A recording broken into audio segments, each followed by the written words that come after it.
తెలంగాణ మనకు వచ్చిన తర్వాత మొదటి ముఖ్యమంత్రి ఉన్నారు. మీకు అప్పుడున్న పరిపాలన, ఇప్పుడు రేవంత్ రెడ్డి గారు పరిపాలన చేస్తారు. ఇప్పుడున్న పరిపాలనలో మీకు ఇష్టమైన వారు ఎవరు? ఆబ్వియస్లీ కేసీఆర్ అనే చెప్తా. ఎందుకంటే కేసీఆర్ చేసిన పరిపాలనకి రేవంత్ రెడ్డి గారు చేసిన పరిపాలనకి ఆస్మాన్ ఫరక్ ఉన్నది. భూమికి ఆకాశంకి ఎంత తేడా ఉంటుందో రేవంత్ రెడ్డి పరిపాలనకు కేసీఆర్ పరిపాలనకు అంతే తేడా ఉన్నది. తెలంగాణ అభివృద్ధి కోసం కేసీఆర్ గారు ఏం పనులు చేశారు? కేసీఆర్ చేసిన పనులు అంటే ఒక్కటి చెప్పనికే లేదు. ఎందుకంటే కేసీఆర్ చేసిన పనులు ఒక్కటి లేదు, ఎన్నో సంక్షేమ కార్యక్రమాలు, ఎన్నో అభివృద్ధి కార్యక్రమాలు ఉన్నాయి. చెప్పుకుంటూ చాలా పెద్ద లిస్టే ఉంటుంది. కానీ ముఖ్యంగా తెలంగాణ రాష్ట్రం అంటేనే నీళ్ళ కోసం కొట్టుమిట్లాడుతున్న రాష్ట్రం. ప్రత్యేక తెలంగాణ కావాలని కేసీఆర్ కోరుకున్నదే నిధులు, నియామకాలు. ఈ మూడుపైనే ఆయన కొట్లాడిండో, మూడు కోసమే తెలంగాణ రాష్ట్రం మనకు కావాలన్నాడు. ఆయన వన్స్ గవర్నమెంట్లోకి వచ్చిన తర్వాత తెలంగాణ కోసం పోరాటం చేసి తెలంగాణ రాష్ట్రం తెచ్చుకున్న తర్వాత దళితుని ముఖ్యమంత్రిని చేస్తా అన్నాడు. కానీ చేయలేడు. ఎందుకు చేయలేడు? మోసం చేసిండు దళితులను అని చెప్పేసి చాలామంది మైక్లు వేసుకొని వచ్చి మాట్లాడారు. కానీ వాస్తవమే, కేసీఆర్ గారు దళితుని ముఖ్యమంత్రి చేస్తా అన్నమాట 100% వాస్తవమే. కాకపోతే ఫస్ట్ తెచ్చుకున్న తెలంగాణను గాడిలో పెట్టాలి. గాడిలో పెట్టాలంటే ఇది మళ్ళా ఎవరి పాలవుతుందో అనే ఒక సందేహంతో ఏదన్నా కానీ ఈసారి సీఎం నేనే అయ్యి మళ్ళీ తెలంగాణ రాష్ట్రంలో ఒక గాడిలో పెడతాను. ఎందుకంటే పరిపాలన అనుభవం ఉన్నది కాబట్టి నేను ముఖ్యమంత్రిగా బాధ్యతలు తీసుకొని తెలంగాణ రాష్ట్రాన్ని అభివృద్ధి బాటలు నడుపుతా అని చెప్పేసి కేసీఆర్ గారు అధికారం చేపట్టారు. అధికారం చేపట్టిన మొట్టమొదటి నుంచి కూడా ఆయన ముఖ్య ఉద్దేశం ఇప్పుడు అంతెందుకు మన మహబూబ్ నగర్ ఉన్నది, వలసరాజ్యం అంటారు మహబూబ్ నగర్ను. అట్లాంటి మహబూబ్ నగర్లో కూడా ఈరోజు పంటలు సరైన కాలంలో సకాలంలో పంటలు పడుతున్నంటే ముఖ్య కారణం కేసీఆర్ గారే. ఈ రోజు నుంచి అంటే ముందున ఉమ్మడి ఆంధ్రప్రదేశ్ ఉన్నప్పుడు కూడా తెలంగాణ రాష్ట్ర ప్రాంతం మొత్తం కూడా ఒక రకమైన ఇప్పుడు రాయలసీమలు ఎట్లయితే ఎండిపోయి ఉంటాయో, రాళ్ళు ఉంటాయో, అట్లనే తెలంగాణ రాష్ట్రంలో కూడా తెలంగాణ ఈ పోరాటం జరిగేటప్పుడు తెలంగాణ రాష్ట్ర ప్రత్యేక రాష్ట్రం పోరాటం జరిగినప్పుడు కూడా ఈ పల్లెలు మొలిచా అనే పాట ఎందుకు వచ్చింది అంటే ఇందుకే వచ్చింది. నీళ్లు లేవు మన ప్రాంతంకు, టైంకు తాగడానికి కూడా నీళ్లు లేవు. చేన్లకు ఇచ్చే పరిస్థితి తర్వాత సంగతి, కానీ కనీసం జనాలకు తాగడానికి కూడా, ప్రజలకు తాగడానికి కూడా నీళ్ళు లేని పరిస్థితి తెలంగాణ రాష్ట్రం. కాబట్టి ఆ రోజు నుంచి కూడా తెలంగాణ రాష్ట్రం అభివృద్ధిని ఎట్లా చేయాలని కేసీఆర్ గారు ఒక కంకణం కట్టుకొని దాన్ని ఫస్ట్ నీళ్ళ విషయంలో ఏ రకంగా అయితే డెవలప్మెంట్ చేయాలో ఆ రకంగా చేసిండు. ఇప్పుడు ప్రాజెక్టులు చూసుకున్నట్టయితే అనేక ప్రాజెక్టులు తీసుకొచ్చిండు. మనం ఒకవేళ మాట్లాడాలనుకుంటే ఒక సబ్జెక్టు పైన ఎంతో మాట్లాడవచ్చు. అంటే ఒక నీళ్ళు అనే కాన్సెప్ట్ పైన ఎంతో మాట్లాడవచ్చు. కానీ కేసీఆర్ గారు చేసిన అభివృద్ధి చాలా గొప్పది. రేవంత్ రెడ్డి గారు ముఖ్యమంత్రిగా ఉన్నారు కదా, వీళ్ళ పరిపాలన మీకు ఎట్లా అనిపిస్తుంది?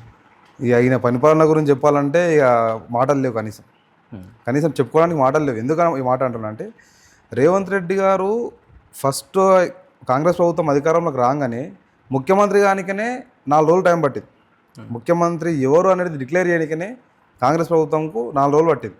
అంటే ఏమవుతుంది, తెలంగాణ రాష్ట్రంలో ముఖ్యమంత్రి అయినా ఏ మంత్రి అయినా కూడా కాంగ్రెస్ తరఫున ఉన్నారంటే అది డిసైడ్ తెలంగాణలో కాదు, ఢిల్లీలో జరుగుతుంది. ఢిల్లీలో నాయకులు డిసైడ్ చేస్తే తెలంగాణ రాష్ట్రంలో ఎవరు ముఖ్యమంత్రి కావాలి, ఎవరు మంత్రులు కావాలి, ఎవరు ఏ పదవి చేపట్టాలనేది ఢిల్లీలో నిర్ణయం అవుతుంది. పాలన అక్కడ నుంచి జరుగుతుంది పాలన. ఈరోజు రేవంత్ రెడ్డి గారు ముఖ్యమంత్రిగా బాధ్యతలు చేపట్టిన తర్వాత ఏం చేసిండంటే, ఆడ రాహుల్ గాంధీ ఏం చేయలేడు, ఈడ రేవంత్ రెడ్డి ఏం చేయలేడు. అంటే ఎందుకంటే ఢిల్లీ నుంచే పరిపాలన నడవాలి కాబట్టి ఆయన ఏం చేయడం గురించి ఆయన ఆలోచిస్తలేడు. ఎందుకంటే ఆయన సెంట్రల్లో ఖచ్చితంగా ఏదో రకంగా నేను ప్రధానమంత్రి కావాలని చెప్పేసి ఆయన పోరాటం ఆయనకే ఉన్నది. ఈయన రేవంత్ రెడ్డి గారికి దిశానిర్దేశం చేసేవాళ్ళు. రేవంత్ రెడ్డి గారు ముఖ్యమంత్రి అయిన తర్వాత ఆయన బిజినెస్లు, ఆయన పనులు ఆయనే చూసుకుంటాడు. ఆయన ఈ ముఖ్యమంత్రి పదవిని కాపాడుకోవడం కోసం ప్రయత్నం చేస్తుంటాడు తప్ప తెలంగాణ రాష్ట్ర ప్రయోజనాలు కాపాడాలనో లేకపోతే తెలంగాణ రాష్ట్ర ప్రజలకు మంచి చేయాలనే ఆలోచన మాత్రం 1% లేదు ఆయన. ఇంకా ఆయన ముఖ్యమంత్రిగా చేపట్టిన తర్వాత ఇక ఆయన చేసిన పనులు ఏమున్నాయంటే ఒకటి చెప్పొచ్చు. ఏం చెప్పొచ్చు అంటే, మళ్ళా కేసీఆర్ అప్పులు చేసి ఎన్ని అభివృద్ధి కార్యక్రమాలు చేసిండో రేవంత్ రెడ్డి కూడా అన్ని అప్పులు చేసిండు. కానీ 1% కూడా ఎక్కడ పని అయితే కనిపిస్తలేదు. ఎందుకంటే రాష్ట్ర బడ్జెటే మిగులు బడ్జెట్ ఒకప్పుడు. ఇప్పుడు ఏమంటున్నారు రేవంత్ రెడ్డి అంటే, కేసీఆర్ చేసిన అప్పులకే నేను మిత్తులు కడుతున్నా. కానీ మిత్తులు కట్టడం కాదు, ఏం కాదు. మిత్తులు కట్టినా కూడా ఇంకా ఉన్న బడ్జెట్ తోటే సంక్షేమం నడిపించవచ్చు. కేసీఆర్ టైం టు టైం రైతు బంద్ వేసిండు, టైం టు టైం పింఛన్లు ఇచ్చిండు. రేవంత్ రెడ్డి గారు కూడా వేసిండు అంటారు కదా. ఏడేసిండు? ఒకసారి వేసిండు. ఆయన 2 సంవత్సరాలు అయింది ఇప్పటికి వచ్చి, అధికారంలోకి వచ్చి. రైతు బంధు 4 సార్లు రావాల్సింది, ఒకటేసారి వచ్చింది. అది కూడా సగం మందికి.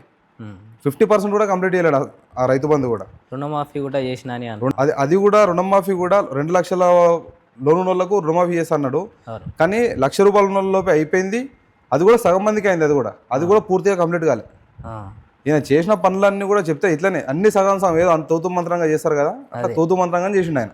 100% కంప్లీట్ చేసిన అవన్నీ ఉత్తమ మాటలు. ఆయనకు మైక్ పట్టుకుంటే ఒక పూనకం వస్తుంది. మంత్రి ఆయనకు మైక్ పట్టుకోగానే ఒక పూనకం వస్తుంది. ఆ పూనకంలో ఆయన ఏమైనా మాట్లాడతారు. కానీ వాస్తవానికి మాత్రం 100% ఫుల్ఫిల్గా పనులు జరగలేవు. 50% జరిగినా అవి కూడా అంతంత మాత్రాన్ని కొన్ని. ఇంకా 2 ఏళ్ళే కదా అయ్యింది, ఇంకా 3 ఏళ్ళు ఏమున్నది? 2 ఏళ్ళు అంటే అసలు ఇప్పుడు గవర్నమెంట్ ఎన్ని రోజులు ఉంటుంది? ఏ ముఖ్యమంత్రి అయినా సరే ఎన్ని రోజులు ఉంటాడు? 5 సంవత్సరాలు ఉంటాడు. ఇప్పుడు 5 సంవత్సరాలు ఉండాల్సిన ముఖ్యమంత్రి 2 ఏళ్ళ కాల వ్యవధి అయిపోయినాక కూడా కనీసం నీ పరిపాలన ఎట్లున్నదనే తెలంగాణ ప్రజలకు చూపించాలనుకుంటే ఇప్పటికే కదా నువ్వు కార్యాచరణ కంప్లీట్ చేయాల్సింది. కనీసం కార్యాచరణ కంప్లీట్ కావాలి కదా. పనులు పూర్తయ్యే తర్వాత సంగతి. ఏ పనులు చేస్తున్నావు, ఏ కొత్తగా అభివృద్ధి కార్యక్రమం తీసుకొస్తున్నావు, లేకపోతే ఏ కొత్త ప్రాజెక్టు కడుతున్నావు, ఏ విద్యార్థులకు ఏమైనా స్కూళ్ళు కడుతున్నావా, కాలేజీలు కడుతున్నావా, మెడికల్ కాలేజీలు కడుతున్నావా, అసలు ఏం చేస్తున్నావు, రోడ్లు మంచిగా చేస్తున్నావా? అసలు ఇప్పటికీ అసలు విద్యార్థులు అంటే గుర్తొచ్చింది, ఇప్పటికీ కూడా విద్యాశాఖ మంత్రి లేడు, ఇప్పటికి కూడా హోమ్ మినిస్టర్ లేడు. తీసుకున్నాడు. ఈ 2 కూడా ఆయన దగ్గరనే పెట్టుకున్నాడు. ఇంకా ఈ ముఖ్యమంత్రిగా బాధ్యతలు చేపట్టి ఆయన 16 గంటలు పనిచేస్తున్నా అంటున్నాడు. 16 గంటలు ముఖ్యమంత్రిగానే పనిచేస్తే మరి హోమ్ మినిస్టర్గా ఎప్పుడు పనిచేస్తున్నాడు, విద్యాశాఖ మంత్రిగా ఎప్పుడు పనిచేస్తున్నాడు? ఇట్లనే ఆయన పనులన్నీ కూడా ఎట్లున్నాయంటే ఏదో సగం ఏదో ఆయన స్టార్టింగ్లో అన్నాడు చూడు, గుంపు మేస్త్రి అని. నేను గుంపు మేస్త్రిని, నేను చెప్తే చెప్తే చాలు పనులు చేసేస్తారని చెప్పి మంత్రులను కూడా వాళ్ళు పనులు అనుకుంటున్నారు. ఏమనుకుంటున్నారు, నేను చెప్తే ఆ మంత్రులు చేసేస్తారని చెప్పి ఆ రకంగానే పోతున్నాడు తప్ప ఆయన అభివృద్ధి చేయాలి తెలంగాణ రాష్ట్రంలో ఆలోచన మాత్రం రేవంత్ రెడ్డి గారికి లేదు. కేసీఆర్ తెలంగాణ అభివృద్ధికి ఏ పథకాలు తీసుకొచ్చారు? ఏ పథకాలు అంటే 100 ఉన్నాయి కేసీఆర్ గారు తీసుకొచ్చిన పథకాలు. రేవంత్ రెడ్డి గారు 6 గ్యారంటీలు అని చెప్పేసి 6 గ్యారంటీలలో మళ్ళా 420 హామీలు ఇచ్చిండు. కానీ ఈ 6 గ్యారంటీలు ఆ 420 హామీలు అందులో ఎన్ని చేసిన అంటే కూడా 2 చేసిండు. ఆ 2 కూడా సగమే. అది కూడా ఆడోళ్ళు తిట్టుకునే ఆ ఫ్రీ బస్ చేసిండు, ఆడోళ్ళు తిట్టుకుని కొట్టుకునే ఆ ఫ్రీ బస్ చేసిండు. ఈ గ్యాస్ సిలిండర్ ఇస్తా అని చెప్పేసి ఏదో సోనియా గాంధీని పిలిచిండు, ఏదో రిబ్బన్ కట్ చేపించి అన్ని చేయించిండు. కానీ అది మళ్ళీ కార్యాచరణ అయితే దాల్చలేదు. అది ఒక పెడుతుంటే కేసీఆర్ ముఖ్యమంత్రి అయిన తర్వాత 2014లో ఆయన ఏ హామీ ఇవ్వలే. ప్రతి ఒక్కరికి మంచి జరిగేలాగా చూస్తా అని చెప్పి మాత్రమే హామీ ఇచ్చిండు. ఆ మంచి ఆయన 100 రకాలుగా ఊహించుకున్నాడు. అందులో చెప్పిన పనులు ఒకటైతే చేసిన పనులు 100 ఉన్నాయి కేసీఆర్ గారు. ఎందుకంటే రైతులకు నేను రైతు బంధు ఇస్తా అని చెప్పలేడు, కానీ రైతు బంధు చేసి చూపించండు. ఈరోజు రైతు బంధు అంటేనే దేశంలోనే నెంబర్ 1 స్కీమ్ అది. దాన్ని రైతు బంధు తెలంగాణ రాష్ట్రంలో ముఖ్యమంత్రిగా కేసీఆర్ గారు తీసుకున్న ఆ పథకంను ఈరోజు ప్రధానమంత్రి కూడా PM కిసాన్ యోజన అని చెప్పేసి ప్రధానమంత్రి కూడా స్టార్ట్ చేసిండు. అది 2,000 రూపాయలు ఎకరాకు. ఈయన 5,000 ఇస్తే ఆయన ఎకరాకు 2,000 చొప్పున ఆయన కూడా ఒక పథకం తీసుకున్నాడు. అంటే దేశమే గర్వించేదగ్గ పథకాలు కేసీఆర్ తీసుకొచ్చిండు. అందులో మెయిన్ రైతు బంధు. రైతుల బాధ తెలిసిన వ్యక్తి కాబట్టి, రైతు కుటుంబం నుంచి వచ్చిన మనిషి కాబట్టి, రైతు బాధలేందో రైతు ఏం కోరుకుంటాడో తెలిసిన మనిషి కాబట్టి రైతు బంధు తీసుకొచ్చిండు. దాని తర్వాత పింఛన్లు 200 రూపాయలు ఉండే పింఛన్లు. కాంగ్రెస్ ప్రభుత్వం 70 ఏళ్ళ కాంగ్రెస్ ప్రభుత్వం ఉన్నప్పుడు 200 రూపాయలు పింఛను. ఆ 200 కాస్త ఏకంగా 2,000కు మార్చిండు. 200 రూపాయలు ఏం ఖర్చులకు సరిపోవు. ప్రతి ఎవరైతే 60 ఏళ్ళు నిండిన వాళ్ళు ఉంటారో వాళ్ళందరూ కూడా ఆ పైసలు సరిపోవు, 2,000 కనీసం ఉండాలి మారుతున్న కాలానికి అనుగుణంగా ఖర్చులకు అనుగుణంగా అని చెప్పి వాళ్ళు వృద్ధాప్య పెన్షన్ 2,000 చేసిండు. ఇంకా అట్లా చూసుకున్నట్టు ఇంకా mission Bhagiratha, mission Kakatiya, KCR kit అని చెప్పేసి పుట్టిన బిడ్డకు ఏమేమైతే అవసరమో అన్నీ కూడా కేసీఆర్ గారు ఒక తాత రూపంలో వాళ్ళందరికీ చేసిండు. ఇప్పుడున్న రేవంత్ రెడ్డి ప్రభుత్వంలో వాళ్ళు ఇచ్చిన హామీలలో అమలైనవన్నీ చెప్పినా ఇందాకనే. ఆయన ఇచ్చిన హామీలు గ్యారంటీలు 6, దాంట్లో హామీలు 420. ఇప్పుడు కేటీఆర్ గారు కూడా చెప్తానే ఉన్నారు ఏమని 420 హామీస్ అని చెప్పి. 420 హామీస్ అని ఆయన చెప్తున్నాడు. సరే ఆయన ప్రతిపక్ష నాయకుడు కాబట్టి ఆయన అట్లనే మాట్లాడతాడు. కానీ 420 హామీలల్లా 6 గ్యారంటీలు. దాన్ని ఒక మూకుమూడిగా ఒక గ్రూప్గా తీసుకొచ్చేసి ఆ గ్యాన్ని 6గా జనాలకు చూపించిండు. కానీ ఆయన చేసింది ఒకటే, ఫ్రీ బస్సు చేసిండు. ఆ ఫ్రీ బస్సు కూడా ఎంతవరకు అమలవుతుంది అంటే మాత్రం ఆడోళ్ళకి ఫ్రీ బస్ చేసిండు కానీ సరైన టైంకు బస్సులు లేవు. అంటే ఏమంటున్నాడు, ఎడమ చేతితో ఇచ్చి కుడి చేతితో గుంజుకున్నట్టు ఉన్నది. పొడి చేతితో ఇచ్చి ఎడమ చేతితో గుంజుకున్నట్టు ఉన్నది. అంటే ఫ్రీ బస్సు చేసినా అంటుండు, సరైన టైంకి బస్సులు లేవు. మళ్ళా ఫ్రీ బస్ ఇచ్చిండు, మొగల్లో ఛార్జీలు పెంచిండు. 10 రూపాయలు ఉన్న దగ్గర 15 రూపాయలు చేసిండు, 15 ఉన్న దగ్గర 20 రూపాయలు చేసిండు. అంటే వాళ్ళ దగ్గర నుంచే, అంటే భర్త దగ్గర నుంచి తీసుకొని భార్యకు ఫ్రీ ఇస్తున్నాడు అంతే. అది కూడా ఇట్లాంటి హామీ అదొక్కటే చేసిరు తప్ప వేరే హామీలు ఎక్కడ కంప్లీట్ అయినట్టు లేదు, ఎక్కడ కూడా ఇంకా స్టార్ట్ కూడా చేయలేడు. ఈ ఫ్రీ బస్ వల్ల లాభం అంటారా నష్టం అంటారా? ఖచ్చితంగా నష్టమనే చెప్తా. ఎందుకంటే ఫ్రీ బస్సు కొంతమంది వర్కింగ్ ఉమెన్స్ కానీ వీళ్ళు కొంతమంది ఉపయోగించుకుంటున్నారు, అది కొంతవరకే. ఎందుకంటే నువ్వే ఒకవేళ ఒక ఎంప్లాయీలకు ఇప్పుడు ప్రైవేట్ సంస్థల్లో కానీ ప్రభుత్వ రంగ సంస్థల్లో కూడా పనిచేసిన వాళ్ళు, లేకపోతే ఈ ప్రభుత్వ కార్యక్రమాల్లో పనిచేసిన వాళ్ళు, వీళ్ళందరికీ నువ్వు శాలరీస్ పెంచో, ఇప్పుడు డిఎల్ పెండింగ్ ఉన్నాయి, ఆ డిఎల్ పెంచి ఇట్లా అన్ని రకాల వాళ్ళ శాలరీస్ వాళ్ళకి కరెక్ట్ టైం టు టైం ఇస్తే వాళ్ళ బస్ కిరాయిలు పెట్టుకోలేరా? వాళ్ళు 100% పెట్టుకుంటారు. కానీ రేవంత్ రెడ్డి గారి ఆలోచన ఏముందంటే డిఎల్ పెంచడు, లేకపోతే ఈ ప్రైవేట్ సంస్థల్లో పనిచేసే వాళ్ళకు శాలరీస్ పెంచమని చెప్పేసి వాళ్ళకి ఆర్డర్స్ ఇవ్వడు, ఏమి ఇవ్వడు, మీకు ఫ్రీ బస్ ఇస్తా అని చెప్పేసి మాత్రం వాళ్ళని మభ్య పెడతాడు. అంటే జీతాలు పెరిగాయి, ఫ్రీ బస్ ఇస్తాడు, కానీ జీతం పెరిగితే వాళ్ళు ఆ ఫ్రీ బస్ కోరుకుంటారా?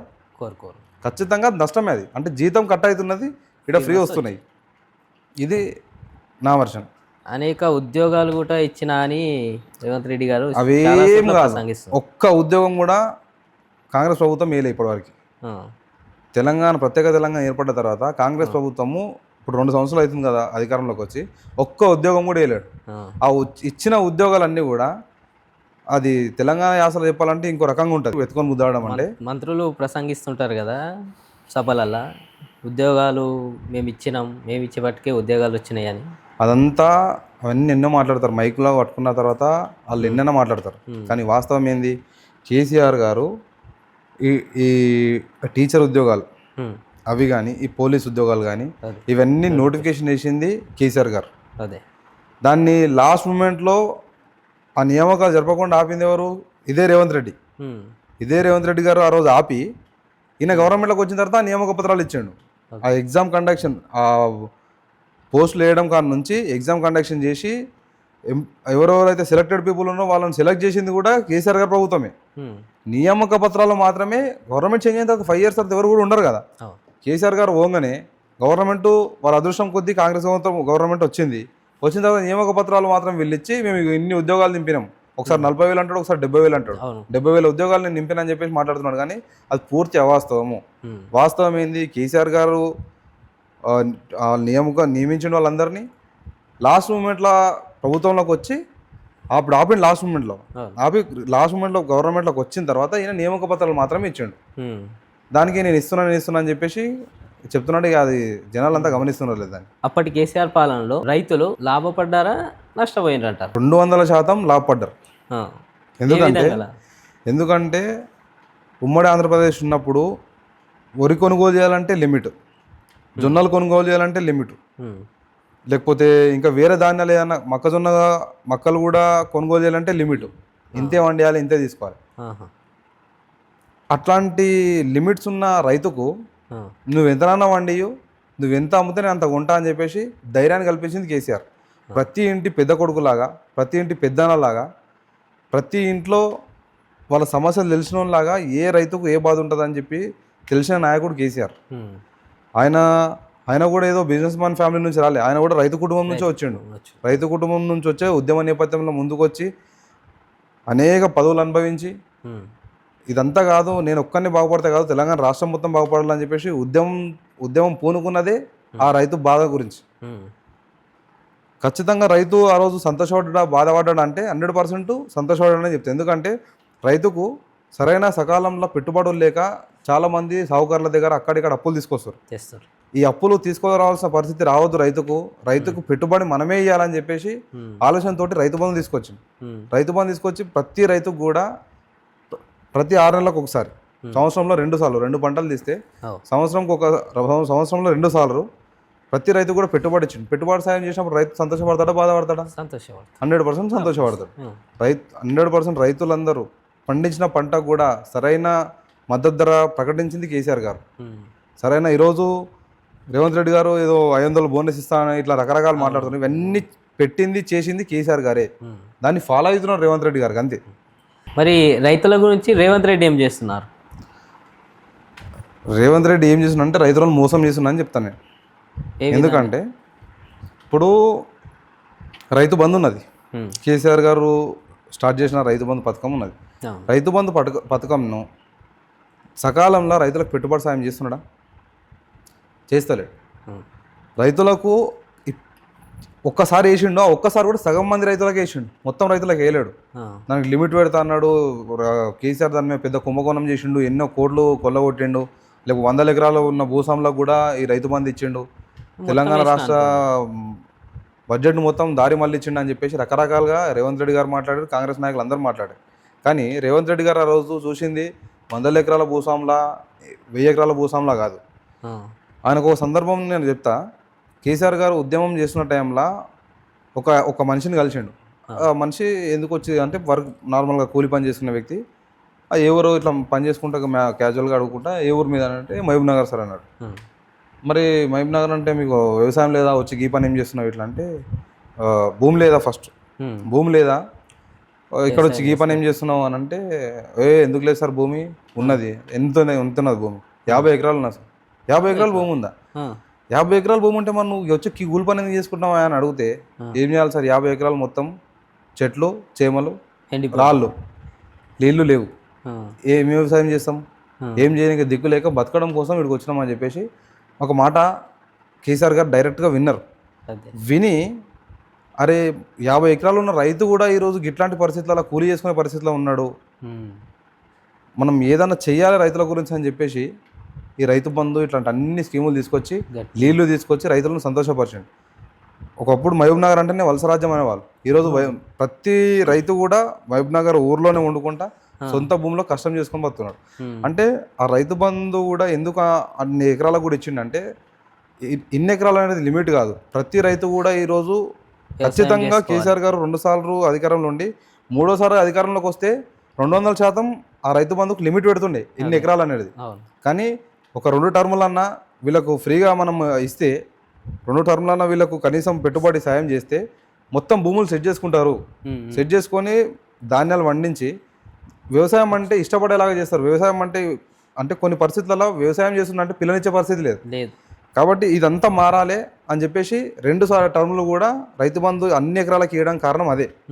ఇక రేవంత్ రెడ్డి ఏమో నీ అన్ని ఎకరాలకి ఇచ్చినాం, ఇన్ని ఎకరాలకి ఇచ్చినాం అని రకరకాలు మాట్లాడండి. కానీ ఆయన ఇచ్చే ముఖ్య ఉద్దేశం ఇదనమాట, 2 టర్ములు ఇద్దాం, 3వ టర్ముకు ఖచ్చితంగా దానికి ఒక లిమిట్ అనేది పెడదామని చెప్పి ప్లాన్ ఆల్రెడీ కేసీఆర్ గారికి ఉన్నది. కాకపోతే తెలంగాణ రాష్ట్ర ప్రజలు దాన్ని రేవంత్ రెడ్డి గారి మాటలకు నమ్మి మోసపోయారు సార్.